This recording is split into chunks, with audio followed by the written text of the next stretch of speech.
All right, we are in Champion Select. We have Poro-Snax on the blue side with the Fall Guys on the red. Draven immediately taken away. Yep. Garen taken away from Techion. He Okay. did pilot that relatively well in game Sure. number 1 on the night. Right. Absolutely. Draven is like an absolute no-brainer. The Vigar, no-brainer. Like these are the champions that Fall Guys are known for, and probably should expect every single game that they play until they make a brand new name. One champion I'd like to see up there is Gragas. That Gragas pilot was really good, even if they didn't result in a victory last game. We've seen that he can do it well. Aatrox ban is okay. I like that as well. Aatrox is, in my opinion, currently overtuned. I understand that he just got nerfed recently, but the fact of the matter is when he gets Eclipse, he becomes infinitely harder to kill. Like, it should be percent-wise harder to kill, not infinitely, but Kennen is a lot of fun. That's another new addition to the pool of champions played, I want to say. Yeah, Kennen not someone that we see in PLC, and yet why not? He's such a team fighting legend with the slicing maelstrom to be able to stun potentially 5 people out of nowhere. Very, very good. Jinx instantly locked in. We saw Team Unknown first ban Jinx last game, so here we are. If I can't play Draven, I'll play this other hyperscaling champion. I love the combination with the Alistar as well. Ooh. That's going to be an easy setup for those Flame Chompers. And the damage that can be output by Jinx is just so high. I love that combination. And, the Teemo Hover had me scared. I didn't want to interrupt what I was saying, but now that it's gone, I think I'm okay. Server Panda, Everybody breathe. Yeah. Everybody breathe. A Kennen and a Teemo would be extra spicy, but wrap them up and make him a mummy. I don't want to see a Yordle like that. So did you know that Amumu is a Yordle? Yeah. Well, among other things, but I think he was originally a child and then they retconned him into a Yordle, but we also don't know a lot about him. So. A lot of Yordles this game. Here we go. Kennen, Amumu, and Ziggs. How do you feel about that lock-in there with the Ziggs into the Naafiri? I look at I still have my brain in the last one, not Death, but who is their melee? Lock and Load. Plays a lot of control mages, so that's not too far from what I think. It's not Akshan. And that's okay. I want to see some good turret pushes. I want to see some skill shots landed. Gragas ban, I love it. Absolutely. That one. I like the Morgana ban on the side of the Fall Guys. Like, if you really think about what Ziggs and Alistar are trying to do, Morgana can frustrate a lot of that. Yeah, absolutely. There are ways to play around it, but what are we seeing from bans on the Fall Guys side is CC. Like, hey, we hate CC here. So, yeah, absolutely. Curious about this last ban. They're definitely just targeting good champions on the side of Fall Guys. So this last ban is kind of, okay. Hue ban possibly if Ziggs isn't going mid lane. Okay. That's scary right there. Do you remember that June and May were both perma Nocturne banned tournaments? Yes, because I was fighting for, in those teams, Nocturne being banned because he's terrifying, man. Like, there are very few champions that can respond to a Nocturne ult. Like, he shapes the game around him, how good he can be when he decides to engage. Agreed. Loving the Renata pick. That champion is so much fun. Definitely under-respected, and I think she's respected, and I still think she's under-respected. What else is great is it is paired with Salty Watermelon's Sivir. This is a favorite of Salty Watermelon. I remember looking over the OPGG and also playing with her the other night, and she loves the Sivir. So I'm excited for this. The more excitement here. We have seen Renata's. I don't think we've seen a lot of Sivir in the PLC No. so far. Mm-mm. She hasn't been as prevalent in the meta. She she typically comes in when tanks are strong because as we Mm-hmm. talked about, right, there has to be a weakness to some of these champions. And so when your juggernauts and your tanks can't engage because of all the poke, how do you get them to engage? Make them run faster. Yeah, and I'm a little worried about this Sivir. I look at their team and I see a very front-facing team. You know, Kennen wants to engage, Amumu wants to stun. Very, very wombo combo there. Nefiri is looking to assassinate. Renata is not going to be able to defend Sivir on her own. Uh, a lot of pressure is on Salty to make sure that she stays safe, to stay in. And then you look at the enemy team and you see Nocturne, uh, Hmm. and that is dangerous. Now, if they can uh, get Nocturne, either kill him or CC him enough that it stays off Sivir, then that's one thing. If Renata can get good hooks, then that's another thing. But if Sivir's allowed to front to back, it could be a very very exciting thing for these team fights. So I want to talk one more wombo combo thing we need to watch for, and then I want to shift over to the Fall Guys. Hmm. So the Amumu Cannon combination is going to be catastrophic, Yep. but we need to remember that Renata cannot Hmm. ult over the top of that because her spell is designed to make people attack, and they can't do that if they're stunned. So just True. I'm going to throw that out there.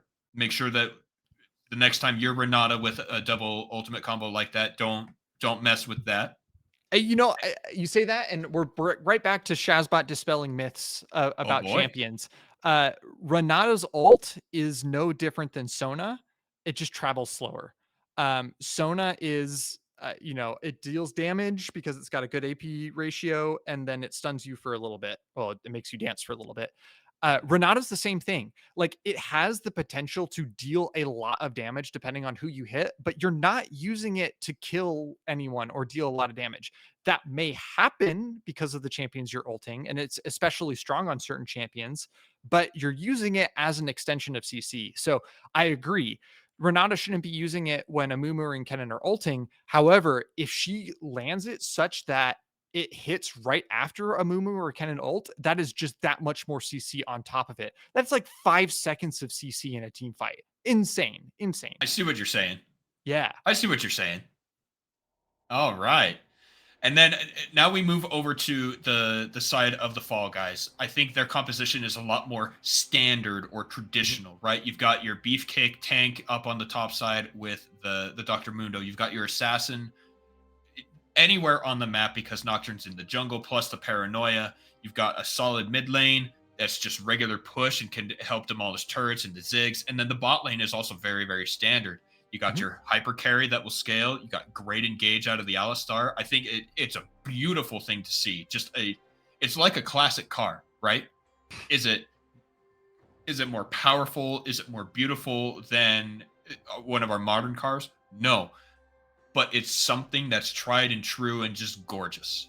Yeah, it's interesting because you look at those champions. There's a team in card a term in card games called Good Stuff, where you have a Mundo, you have an Alistar, you have a Nocturne. There's not a lot of synergy there, but they're just three good champions.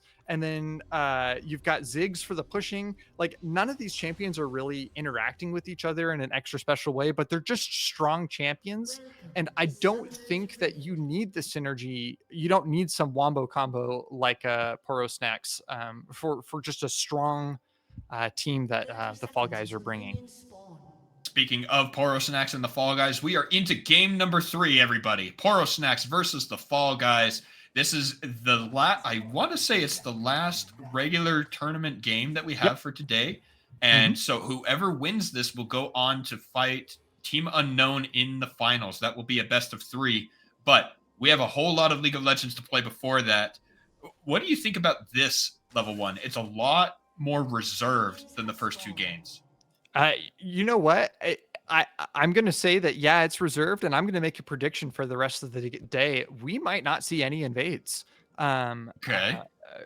partially because Team Unknown, who's going to be playing in the finals, is much more of a reserved team, but also like we have not seen, besides the Braum, besides the Lucian, we have not seen very aggressive level 1 games. We've even seen bans against it with Leona bans and things like that.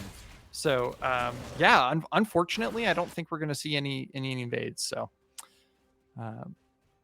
yeah, I think that's okay. Elijah hiding up there in the brush is able to get that first buzzsaw down in response to the thundering shuriken, but I was wrong. I thought that we were going to get the reverse back to what we saw last time, but Elijah's in the top side again. They're committing to it, but you know what? That's okay. If Elijah learns to cool down a little bit, I think he's an incredible player. He's making plays.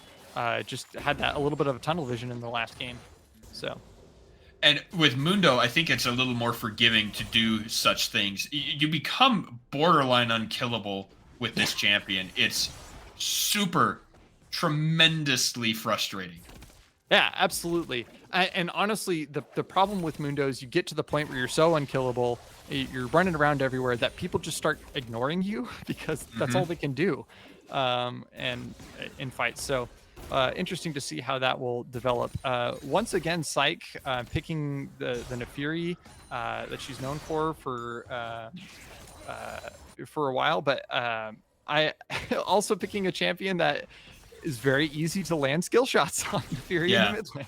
So we'll see. Yeah, very easy. I actually just now thought about something about the counter pick or Mundo in the top side. Kennen, the play pattern is stun and deal damage, but as I get trolled here by the caster curse, it's harder to land that on a Mundo. Sure. But you also got to realize that you're taking a percentage of his max health away. If you could land on that, that's just more damage. You have to adjust your playstyle such that you're not hyper fixated on that CC. But yes, it is a different play pattern for certain. As something that is only going to become more and more relevant in later levels as that passive comes up more and more.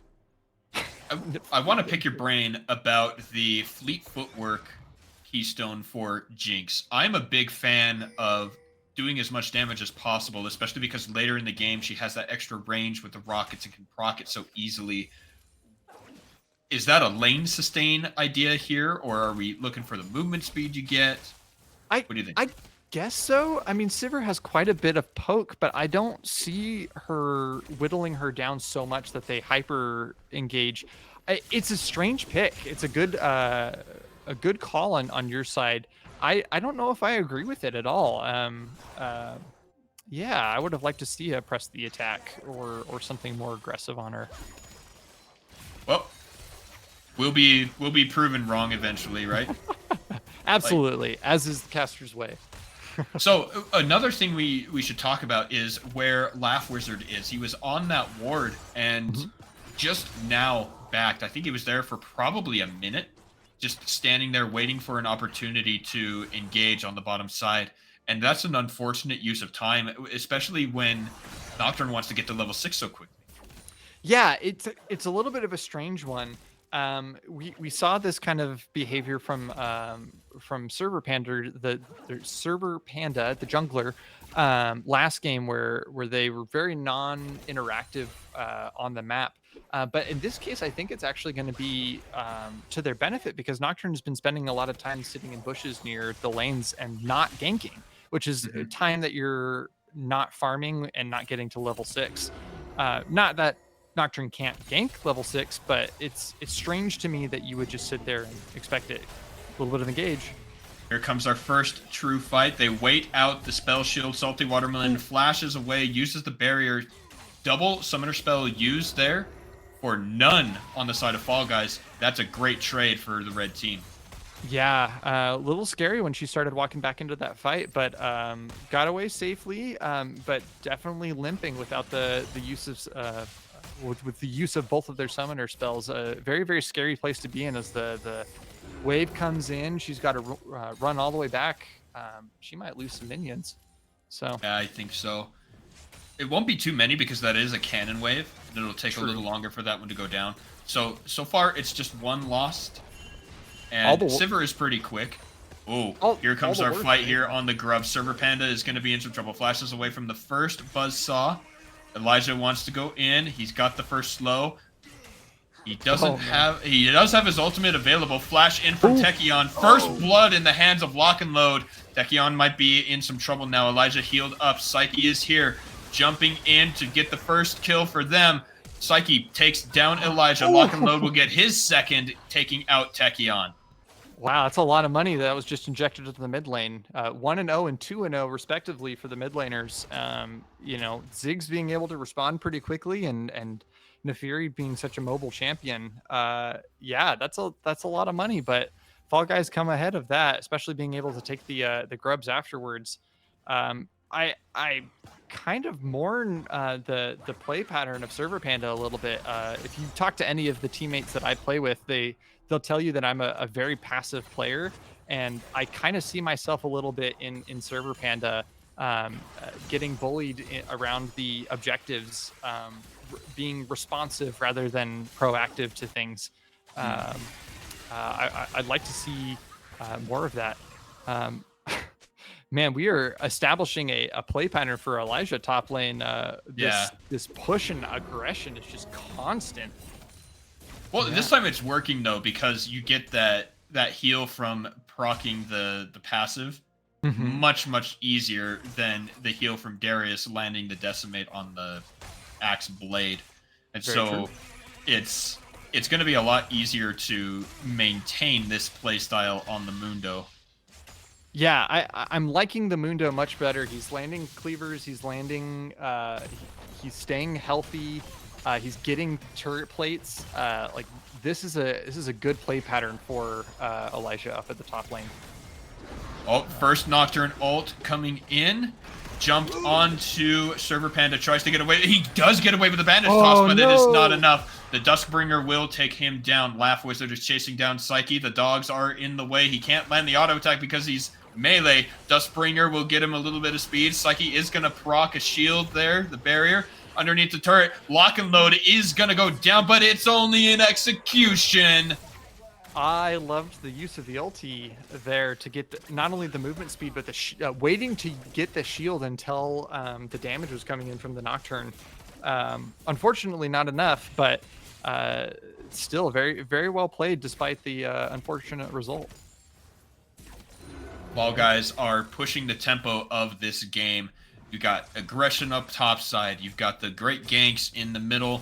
Bottom side is relentless. 30 CS up on their opponents, and this is what I wanted to see from the Fall Guys here in their second game of the day. Just getting that control and the chaos back into their hands. Yeah, they're just so aggressive. Look at Jinx's first item, movement speed items. I'm getting boots, and like, you're not touching this wave. This wave belongs to me now. Every single time you walk up to CS, I'm right there. I've got range on you with rockets. Like, it doesn't matter if I'm getting traded on. I'm going to be the bully. Like, Fall Guys is the aggressive team in PLC right now, and you need to respect that, because it's got to feel bad being Watermelon right now. You know, wanting to get that CS and getting shoved off the wave constantly. Now it's 50 the difference. That's a double. And Phantom wants no coming back. Oh, the dodge out from the Super Mega Death Rocket. Out goes the hostile takeover. It is not enough to get anything done. But now Phantom, one more auto attack should do it. That's a double kill for Phantom. And just in case Laugh Wizard is here in the wings, Cubsy. Select Cubsy. Observer, please. I'm going to guess 18 health. Oh.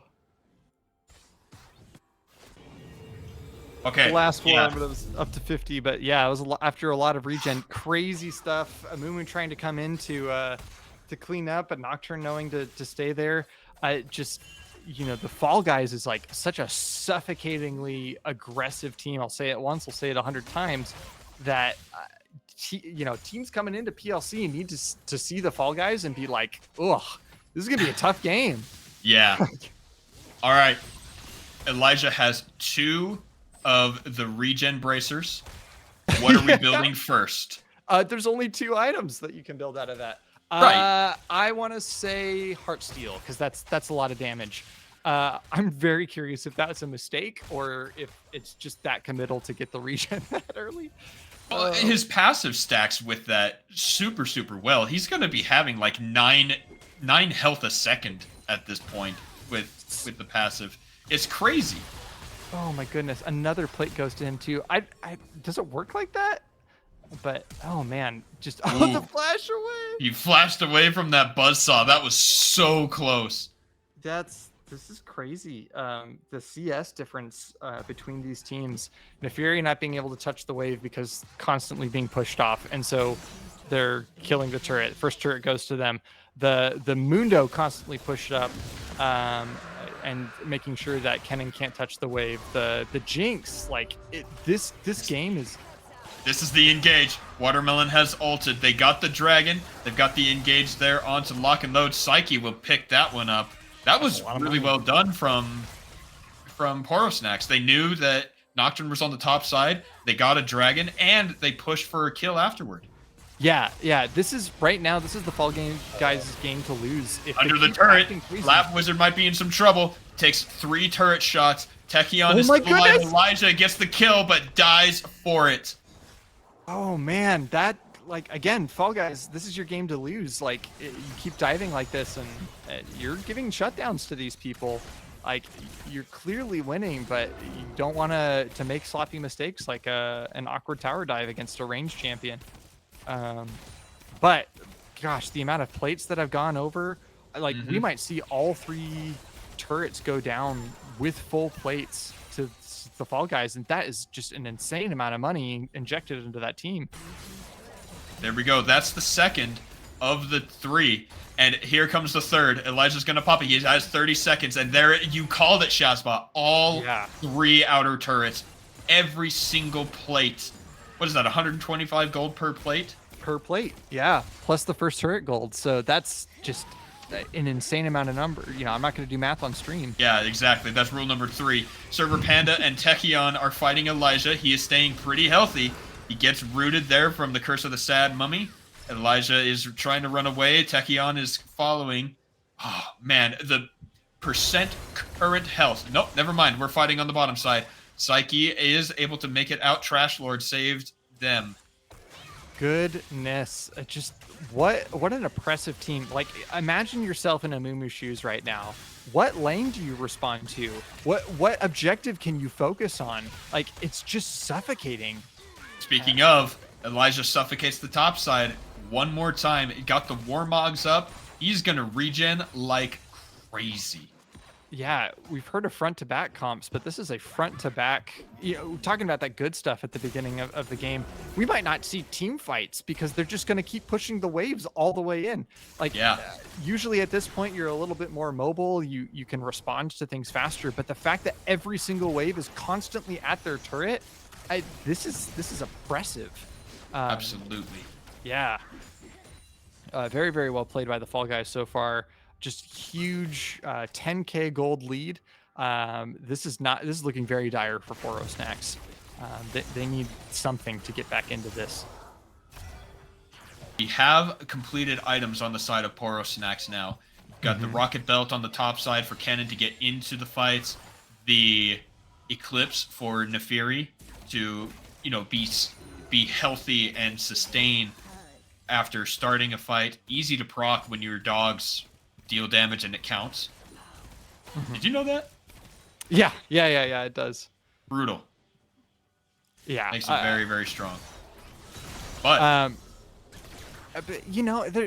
it's rough. Neferi's such a good champion, but she's an opportunistic champion, and there's no opportunities here. You can't roam. You can't engage on the guy who's poking you down constantly. This is just a rough game, because she's a dog. It's just a rough game to be playing against. You know. Oh, speaking of the huge damage down onto Psyche, Phantom is going to go on a killing spree. Server Panda gets the lockdown onto Cubsy, but it is not enough. That's another kill to East Phantom. 4-0 on the Jinx. Lock and Load took a turret down on the bottom side, takes another one in the mid lane, and meanwhile top, Elijah doesn't take damage. Yeah, it's just brutal. Like your split focus, your attention, you know, oh, you're behind your tower, too bad. We're gonna gank you there too. Like you know. Phantom might be in some trouble here. Yeah, I got a good ward to try to make sure that they can't rotate this way, but ooh, nice dodge on the Chompers. Psyche goes into the ultimate form, chasing down East Phantom. Nocturne turns out the lights, and there's no chase to be had. Well done from Laugh Wizard. Elijah is on the warpath now. He gets caught by the Q into the ultimate. Elijah is still low. Herald is summoned on the bottom side, meaning while they're fighting, Fall Guys are just going to take another turret. It's insane. If they're going, you know, they got the Rift Herald. They're going for another slam, but they're pushing mid lane as well. Like you can't focus anywhere. Oh, they're going to the mid lane. Bye-bye, Herald. Where's he going? Okay, I guess just trying to get the second charge. Oh, the fact that it doesn't charge after you try and drive it. Oh, that was a bit too close. That was awkward. How did that happen? They're kind of trolling a little bit, using the Rift Herald as a teleport rather than a. You do what you do. Yeah, but 14,000 gold ahead. As the Fall Guys do have a lot of leeway with what they can do, but I agree with you. I think a tad more focus, a tad more discipline in this situation, and they could close it out very easily. We are only 18 minutes in, though, so we could still have another 10 minutes of game.